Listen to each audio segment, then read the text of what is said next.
Assalamualaikum dan salam sejahtera kepada rakan-rakan semua. Nama saya Mazlan Abbas. Saya dah buat program Tune Excel ni dah lebih kurang 2 tahun lebih. Okey. Dan ada juga rakan-rakan yang masih bersama dengan saya hingga ke hari ini.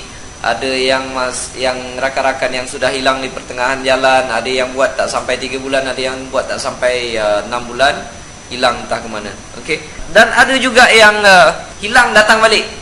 Dan cerita Cik Mazlan, saya kalaulah saya buat 2 tahun lepas ikut Cik Mazlan kan bagus. Saya kata tak apalah, masih belum terlambat lagi, boleh buat lagi. Dan mereka tanya sebelum saya buat kali ini, saya nak tanya Cik Mazlan, apa benda yang perlu saya buat kali ini? Apa bendakah prinsip-prinsip yang perlu kita ada sebelum nak start satu bisnes? Saya tak nak buat sekerat jalan dah lagi kali ini. Apa yang perlu kita ada? Apa yang kita nak? Apa yang kita perlu sediakan? Apa yang kita perlu bawa bekal sebelum kita memulakan perjalanan ini?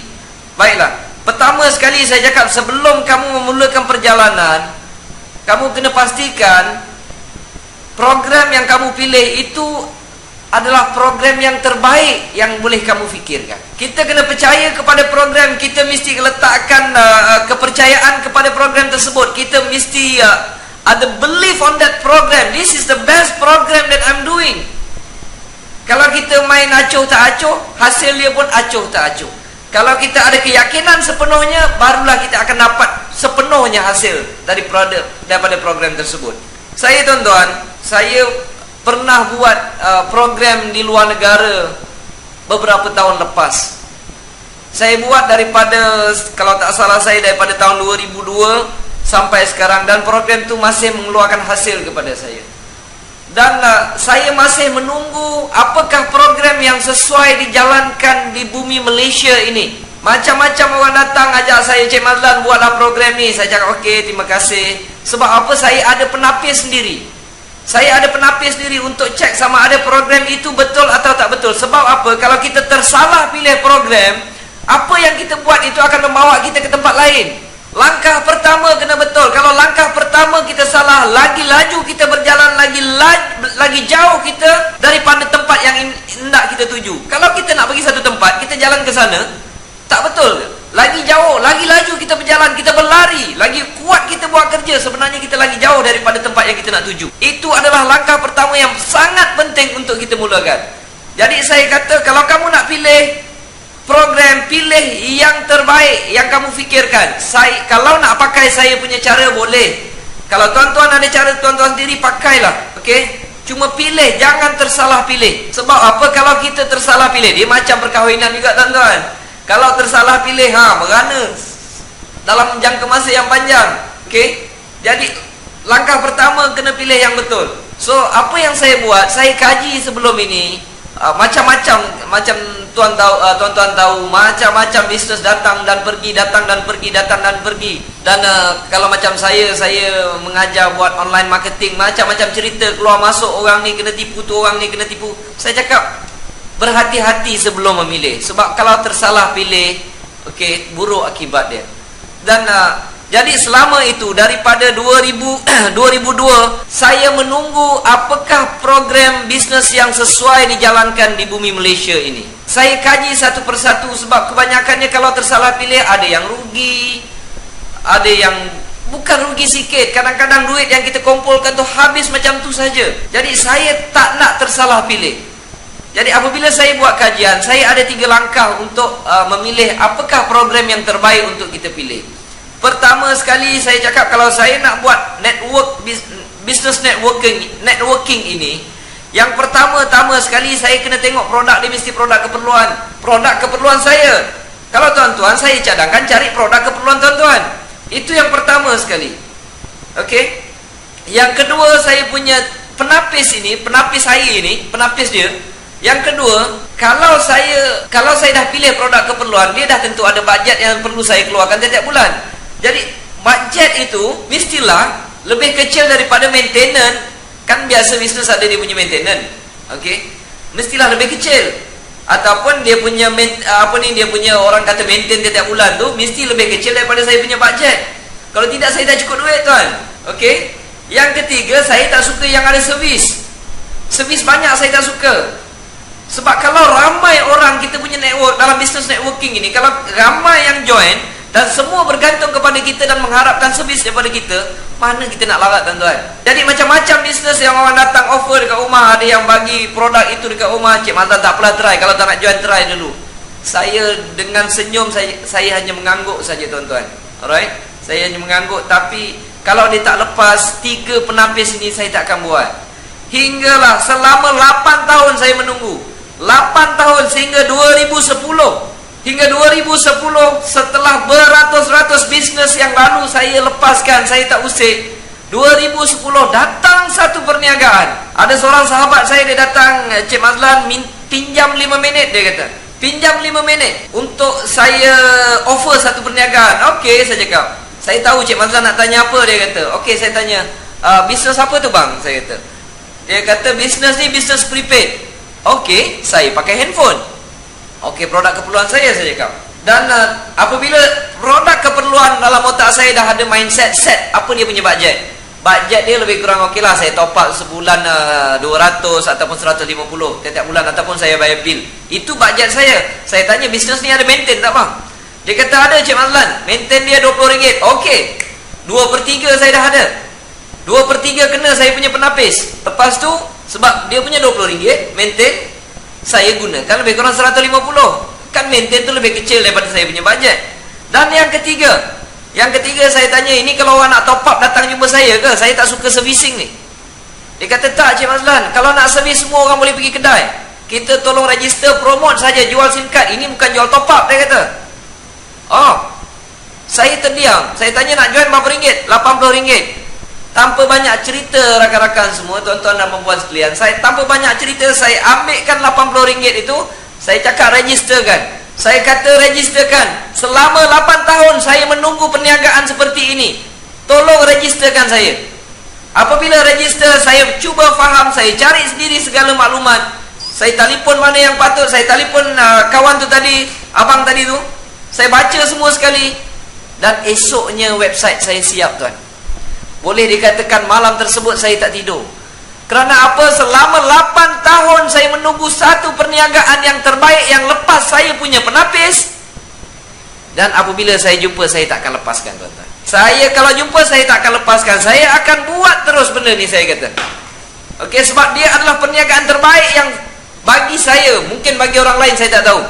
Bagi saya ia adalah yang terbaik. 8 tahun saya menunggu. I cannot wait anymore. Now I find it already. Saya dah jumpa dah. Dan apabila saya jumpa, saya tak akan tunggu lagi tuan-tuan. Okey, saya cakap dengan isteri saya, I gonna do it this one. Saya akan sebarkan SIM card ini, saya akan buat bisnes ini sehingga saya berjaya. Apabila website saya dah siap, saya terus sebarkan dalam Facebook, dalam Twitter, dan saya start beritahu rakan-rakan. Saya jumpa satu perniagaan yang baik. Itu adalah cara saya percaya kepada bisnes yang saya pilih sekarang ini. Begitu juga tuan-tuan dan perempuan sekalian. Tuan-tuan, sebelum pilih satu perniagaan, biar kita ukur 2 kali dan potong sekali. Kalau kita ada kayu tu, kita tak ukur, tak apa, kita main lebih kurang, kita potong aja. Kalau tersalah, tuan-tuan nak buat apa? Tak boleh buat apa-apa dah. Sebab itu biarlah kita ukur berkali-kali, fikir berkali-kali, rancang berkali-kali, tapis berkali-kali. Apabila kita sudah puas hati, baru kita potong kayu tersebut. Maka keputusan kita jauh lebih tepat daripada orang yang tidak ada pertimbangan. Itulah perkara pertama yang tuan-tuan kena buat dulu. Dan apabila kita dah ada keyakinan kepada program tersebut, kepada bisnes yang kita nak ceburi, kita dah yakin this is the best business that I want to do, I put my belief on this program. And then you just simply do it. Just simply do it. Langkah kedua, apa yang perlu kita ada? Setiap pekerjaan kena ada goal, ada plan, mana kita nak tuju. Apa jadi kalau seseorang start kereta, bawa kereta, dia tak tahu nak tuju ke mana, apa jadi? Kereta dia akan melilau-lilau di tengah jalan tanpa haluan. Itu perkara yang harus kita buat. Selepas kita pilih, kita kena ada target, kita kena ada goal, kita kena ada impian, kita ada kena sesuatu yang untuk kita kejar. Tuan-tuan tahu apakah goal saya yang pertama? Saya kata, saya nak dapatkan passive income di dalam bisnes TuneTalk Tone Excel ini sebanyak 5,000 dalam masa 1 tahun. Tuan-tuan tahu tak, apabila saya mempunyai impian tersebut, mempunyai angan-angan tersebut, mempunyai cita-cita tersebut, saya ambil kertas, saya tulis benda tu dengan tulisan yang tak berapa cantik, dengan marker pen, A4 paper, saya tampal kat dinding. Apabila saya tampal kat dinding, tiap-tiap pagi saya sebut dah. Saya berdoa, wahai Tuhanku, terima kasih kerana memberi aku 5,000 dalam masa setahun, walaupun tak dapat lagi. Ini namanya kita bersangka baik dengan Tuhan. Kita bersangka baik dengan Tuhan dan kita ada positive thinking. Dia akan produce positive thinking dalam kepala otak kita ni. Tuan-tuan, apabila saya tampal sahaja angan-angan atau cita-cita atau target saya itu di tepi dinding, dan ketika itu sebenarnya saya tak tahu nak buat apa. Saya tak tahu macam mana nak dapatkan, macam mana nak buat presentation pada orang, siapa saya nak jumpa, macam mana saya nak cerita, macam mana saya nak buat closing.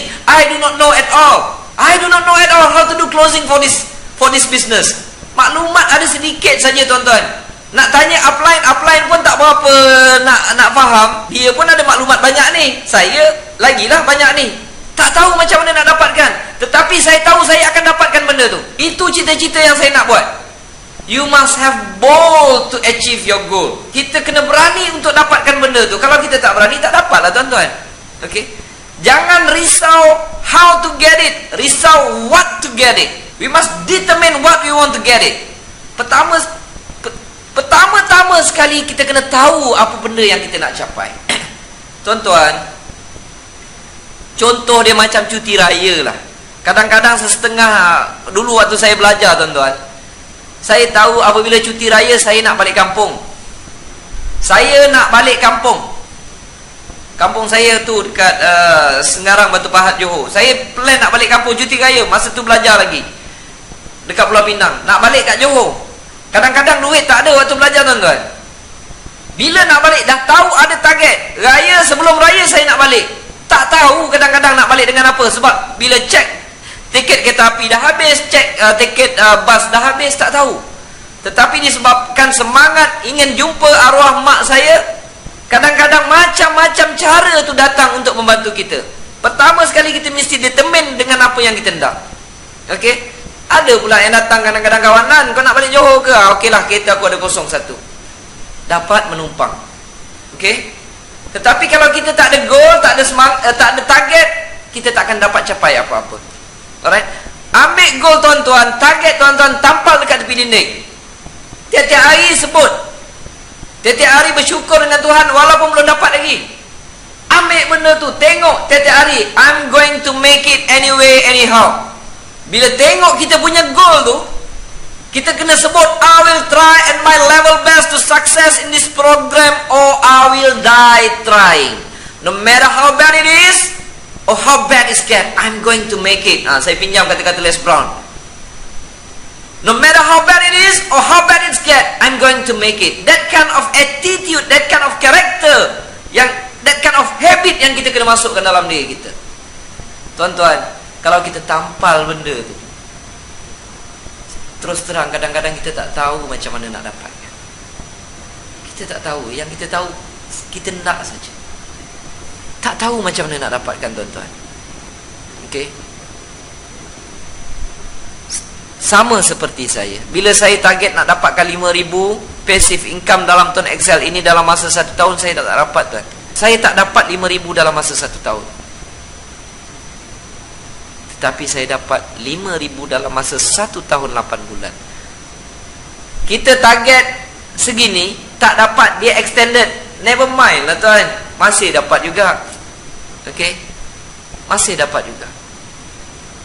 Bila kita terlalu ingin, terlalu mahukan apa yang kita targetkan itu, tuan-tuan tengok macam mana pun pusing sana pusing sini, ada saja jalan untuk dapatkan. Ada saja peluang, ada saja cara, ada saja lorong yang Tuhan bagi untuk kita dapatkan apa yang kita hendak.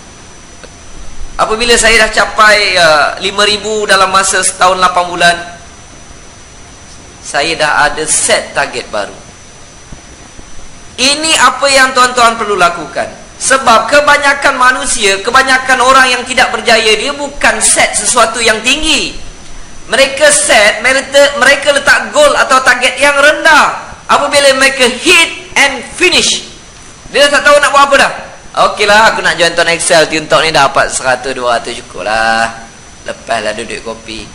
Bila dia buat, dia dapat 100-200, okey lah. Dah tak tahu nak buat apa lagi dah. Apabila saya capai first target, saya dah siapkan second target. Ambil kertas tulis. Ambil kertas tulis. Dalam masa 2 tahun saya cakap, saya nak capai 20,000 dalam masa 2 tahun. 20,000 dalam masa 2 tahun. Set yang pertama lebih kurang 1 tahun 8 bulan dapat. Ini 1 tahun 12 bulan. Maksudnya 2 tahun. Ada ekstra lagi 4 bulan. Saya dah letak target 20,000 untuk capaikan target yang kedua ini. Pun tak dapat lagi tuan-tuan. Tetapi bulan lepas, ni bulan November, bulan September, total income dalam Tiuntok Tuan Excel saya dah cecah 17,000 lebih. Hampir dah tuan-tuan. Mungkin dia terlajak nanti. Mungkin dia terlajak. Saya tak tahulah bila nak dapat. Tapi saya rasa dah hampir untuk saya cecah 20,000 dalam masa sebulan. Belum lagi saya dapat, di mana saya yakin saya dapat yang kedua, saya dah set target yang ketiga. Saya dah ambil, tulis dalam kertas. Nanti saya tangkapkan gambar, saya masukkan. Saya tulis kertas dalam bilik saya. Saya nak 1 juta di bawah network saya pada Disember 2013. Saya tampal dekat dinding. Macam mana nak buat, jawapannya saya tak tahu. Jawapannya saya tak tahu. Tapi setiap hari saya doa supaya dapat.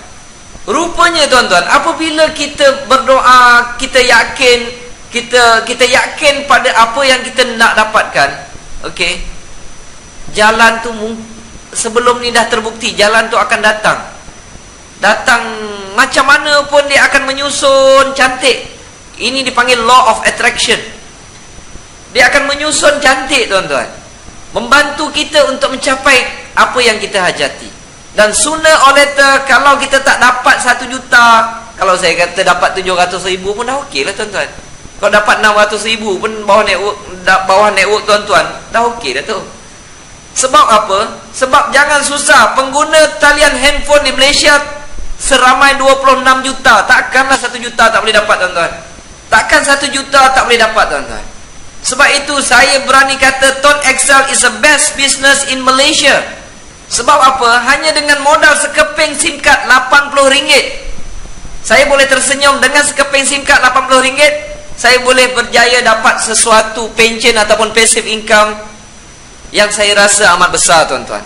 Okey, saya boleh beli sebiji kenderaan secara cash sebagai hadiah untuk saya, menghargai penat lelah diri sendiri. Mana ada bisnes yang boleh buat macam tu tuan-tuan? Hanya dengan modal RM80 itu yang dihasilkan. Itulah kepercayaan yang saya letakkan di dalam bisnes Tiuntok Tuan Excel ini. Okey. Dan dalam masa yang sama juga, saya dapat membantu saudara mara saya untuk dapatkan sesuatu daripada perniagaan ini. Okey. That is the best. That is a wonderful in this business. Tuan Excel is the best on earth, on this planet, ladies and gentlemen. Okay. Alright. Jadi saya sudah rangkumkan. Yang pertama, kita kena ada keyakinan kepada perniagaan kita sendiri. Kedua, kita kena ada goal ataupun target untuk kita capai di dalam perniagaan ini. Dan yang ketiga, don't surround yourself with negative and cynical people. Jangan kita kena bercampur dengan orang-orang yang positif tuan-tuan. Kita kena bercampur orang yang mempunyai impian sama seperti kita. Okay. Kita kena bercampur dengan orang yang keep on looking and searching and stretching their life to achieve what they want. Ini yang kita nak kena bercampur tuan-tuan. Sebab apa? Kalau kita bercampur, if we surrounded with a cynical and negative people, we become cynical and negative. Kalau kita campur dengan orang negatif, kita akan jadi negatif tuan-tuan. Tanpa kita sadari, unconsciously, we not realize about that, we slowly become negative. Bila kita tak berjaya, kita suka salahkan orang lain. Oh, susahlah buat bisnes ini kerana company tak berapa nak bagus. Oh, orang ni downline saya tak berapa bergerak. Semua yang negatif, semua yang boleh menyebabkan dia down, dia ambil tuan-tuan. Dia ambil benda-benda ni. Sedangkan yang kita nak cari benda-benda positif. Tetapi tak, benda-benda yang negatif ni kita ambil, kita simpan. Sedangkan benda-benda inilah yang akan downkan kita. Orang punya negatif kita tak payah tengok. Orang punya negatif ni kita tak payah ambil. Kalau kita nampak orang tu sering menyalahkan orang lain, orang ni orang negatif tuan-tuan. Orang tu salah, orang tu salah, orang ni salah, orang tu salah, tapi dia lupa. Dia tunjuk orang, 3 jari tunjuk dekat dia balik. Don't ever and ever use other people weaknesses to stop your improvement. Jangan guna kelemahan orang lain untuk membantutkan kemajuan diri kita sendiri tuan-tuan. Saya teringat ada pepatah George Bernard Shaw say, the people that make it in this life, they look around for the circumstances they want it. If they cannot find them, they create them. Kita kena tengok mana yang fakta-fakta yang boleh membantu kita untuk maju. Jangan tengok negatif orang. Kalau orang tu suka salahkan sana, suka, saya cadangkan slow-slow je kita lari. Kita jangan bergaduh dengan dia, tak guna. Okey? Sesuatu perkara yang sangat menyakitkan apabila kita sering menyalahkan orang lain tuan-tuan. Apabila kita menyalahkan orang lain, orang yang pertama tidak maju adalah diri kita. Sebenarnya tuan-tuan, bukan susah nak jadi loser. It's not difficult to become a loser. It's not difficult for us to put ourselves at the bottom. It's not difficult at all. Bukan susah nak jadi orang yang tidak berjaya, senang. Bukan senang nak jadi senang, bukan susah nak jadi susah. Sangat senang. Kalau tuan-tuan nak letakkan diri tuan-tuan dekat bawah, tuan-tuan kerja tiap-tiap hari salahkan orang, tengok. Memang tuan-tuan akan duduk dekat bawah. Salahkan orang tu, salahkan upline, salahkan company, salahkan jiran, salahkan orang tu, cuba buat yang itu. Kalau buat yang itu, confirm kita duduk dekat bawah. Tak susah. Okey? Sebenarnya jangan risau dengan pendapat orang lain ni tuan-tuan. Kadang-kadang orang kutuk kita, Mazlan, kamu ni boleh ke nak buat kerja ni? Mazlan, kamu jangan mengarut lah, buat RM80 boleh sukses dalam bisnes ni. Ada orang prank kat awal, saya terangkan, okey, gini, ini bisnes yang terbaik, bagus kalau buat gini. Dia kata, Mazlan, berapa komisen kamu dah dapat? Saya cakap belum dapat 10 sen pun lagi. Kalau belum dapat, kamu buat dah dulu. Dia kata, balik dah dulu. Bila kamu dah kaya, datang balik. Dia kata, okey, kerja saya next. Cerita dekat orang ni tolak, never mind, next. Jumpa orang ni tolak, never mind, next. Dalam keadaan macam itu, saya tidak berhenti menunjukkan program ini pada orang lain tuan-tuan. Okey. Jumpa orang negatif begitu ramai, tetapi sebenarnya masih sangat ramai orang yang positif di luar sana. Yang tak tahu, kadang-kadang bila kita tanya, ini program baru ke lama? Saya cakap, dah setahun lebih, dah 2 tahun dah. Saya tak pernah dengar pun. Itu adalah kegagalan kita. Saya meletakkan kegagalan tersebut pada diri saya. Kenapa saya tak beritahu? Kenapa saya tak ada cara untuk beritahu semua orang ni? Dah beberapa minggu ni sakit kepala nak fikir macam mana nak dapat 1 juta Disember 2013. Tak tahu jawapannya tuan-tuan. Sembang dengan kawan sana, sembang dengan kawan sini, masing-masing bagi idea. Saya tulis saja. Ada yang kata, Mazlan, ini saya punya pendapat bodoh. I say, no. There's no such stupid idea. Alright? Idea tak ada yang bodoh tuan-tuan. Jadi semua idea tu saya tulis. Macam mana nak dapat, saya tak tahu nak dapat. Dan saya yakin insyaAllah kalau umur panjang 2013 saya akan capai 1 juta di bawah network saya. Sebabnya kalau saya sampai 1 juta, saya yakin ramai network di bawah saya juga akan berjaya. Okey? Sebab apabila tengok mereka berjaya, sesuatu kepuasan yang akan saya perolehi. Jadi akhir kata daripada saya, teruskan usaha anda, letakkan impian yang tinggi dan hiduplah di dalam impian anda tersebut. InsyaAllah satu hari nanti anda akan capai apa yang anda hajati. Terima kasih. Assalamualaikum daripada saya, Mazlan Abbas. Terima kasih.